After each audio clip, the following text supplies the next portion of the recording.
so once he finds out his mans and them threw him in the cross, bro jumps up out the bed, get dressed, call the plug, let the plug know, boy, look, meet me down such and such. ASAP. He said he already down there waiting on him. His plug pull up in the Porsche, all white joint. He said he hop out the car, get in the Porsche. They ride around the block. He said as soon as he get in the car, his plug passed in the blunt. Boy, but he got the radio up in the car in case the feds listening, because Slim was a big boy. So bro said they smoking, spinning the block.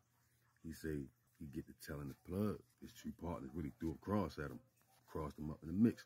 He said he passed the plug to blunt. Surprisingly, he like the plug say, man, I figured that. Because how else would they know where everything was at? Starting off with the stash house itself that was ducked off in a secluded area. He said the plug was like out there saying if you was going to be able to figure it out.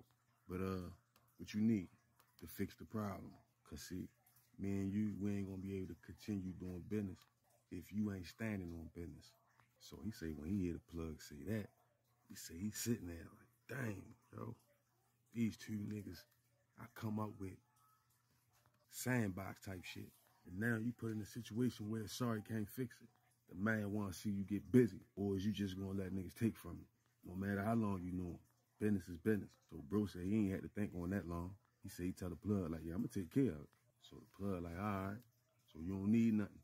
He said he thought about it. He like, I ain't going to lie, I probably need a strap or two. Because when the spot got hit live, the straps got took about the spot. I'm down to like 2 bippies. Yeah, I could use like a strap or two. He said the plug like, all right, that's a small thing.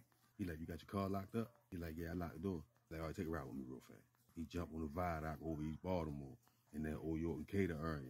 Pull up, him and the OG hop out. He opened up the door to this house. They cut through the house, goes in the backyard through the back door. The backyard had like tall wooden picket fences. Tall. Nobody couldn't really see in the yard. We'll say the plug looked around. He had a steel trash can, a metal trash can, took the top off the trash can. Bro said he looked in that bitch. That motherfucker filled up with guns. Pipes on deck. He said the plug like, man, take what you need, man. Just when you get back right, I'm going to take it out your cut. But don't be bringing them back to me.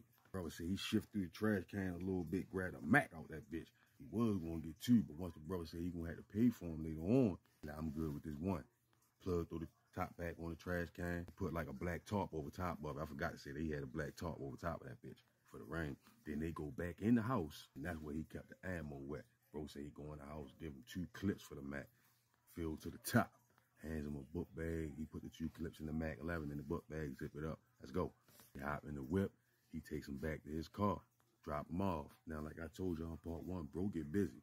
Good brother Chase, definitely an iron slinger, but he was getting money. So his iron slinging days was more so behind him, and putting change on your brain was more so where he was at with it at that moment. During that time, he had elevated in the game. So his thing was like, all right, them boys want to play them type games. You gonna go ahead and take a little 30 ball, put 15 on each one of their heads, go ahead and let that simmer, see how that worked as plan A. Now, 15 large on your head in Baltimore City, shit, church people might take that hit. But anyway, so what ended up happening is some known steppers, out to say some good brothers, went on ahead and took the bounty. Now, when he chose his mission men, he knew he had to choose wisely. Why? Because they knew a lot of the same people. They ran in the same circle. So these guys was handpicked for that mission. Now, on the other side of the coin, the brother Fats and his girl done went on ahead and made up. At a couple weeks, they back together. And it was eating her up what she did.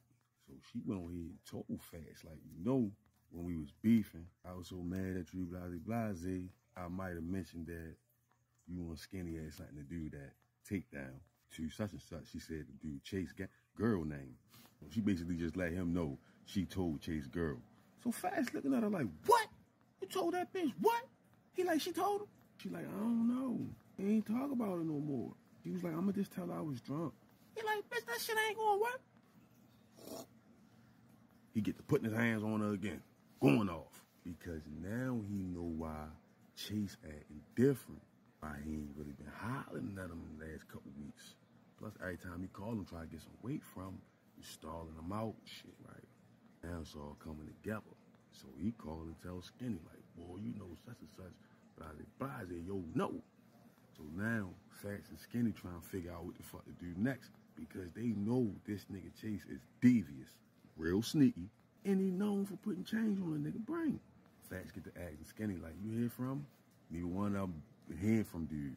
Skinny wasn't hitting Skinny with no weight no more neither. So they come up with the idea, let's call him, check his temperature. So Skinny called him. He don't answer on the first call. He calls back. He picks up the second call. He like, yeah, what's up? So Skinny like, yo, you good, yo? Niggas been calling you, boy. Niggas been trying to holler at you. Chase like, oh, yeah. He like, man, I've been ripping and running. Ever since I took that loss, I've been, you know what I mean, trying to make it up, yo. I got to get back on my feet first. That's when I can holler at y'all once I make right first. I'm trying to make shit right. But I can't do nothing right now. Give me a couple more days. I got us. So Skinny like, oh, yeah. Like, yeah, just give me a couple more days. I got us, yo. I ain't on no bullshit. I ain't forgot about y'all. So when Skinny hears this, he like, man, maybe that bitch ain't telling him, yo, because he sound like he don't even know for real. Facts like, hell yeah, like she might ain't said nothing. He like, you think we should holler at her? Facts like, you think we should holler at her? Skinny like, nah, that's gonna scare for real. Now they saying all this in front of Fats girls. You would think they would have learned their lesson about doing that dumb ass shit by now, right? So they scratched that idea. Well, long story short, the dude Skinny, like 2 days after the conversation, Skinny was dropping his son off at school. Niggas followed him to his son's school, sat across the street, watched him come back out the building from dropping his son off and hop back in the car and pull off. Then they followed him. Allegedly, they followed him all the way down the main street until he turned off on the little side street. When he turned off on the little side street, they cut him off in front of him. Skirt! Get the blowing in the door and through the driver's side window with that motherfucking Mac 11 that Chase gave him along with that contract money. So he pulled up, get the blowing through the window in the driver's side door. Slumped him and pulled off. Skirt! Left the nigga Skinny slumped in the front seat, riddled with bullets. Thank God they waited for him to drop that boy off. Word get back to Fats and them. He automatically knew where it came from. He went straight into hiding. Gangsta ass Fats went straight into hiding. So what do? They catch this girl coming out the beauty salon. As soon as she go put her key in the door to get in her car, niggas pull straight up in the van, snatch her in the van. They finds her up Lincoln Park. See, this is done to bring the mouse out the hole. Well, when this mouse came out the hole, Fats, he crawled his way right on down to the police station and told them people everything. Let them people know he had a bounty on him. Told them about Skinny. Told them about his girl, all that shit. But see, when it came down to it, all they really had was his word against OG Chance for real. I mean, Chase. It was his word against Chase's word. So the brother ended up taking his time, laying down, just taking the time. That nigga Fats told on OG, man. But the good brother did tell me one of Fats' girls, one of her brothers, shot Fats 5 times. Fucked him up. He got all kind of nerve damage. Our brother felt like he was responsible for that shit. One side of his body paralyzed. There was no winners in this situation. Everybody lost.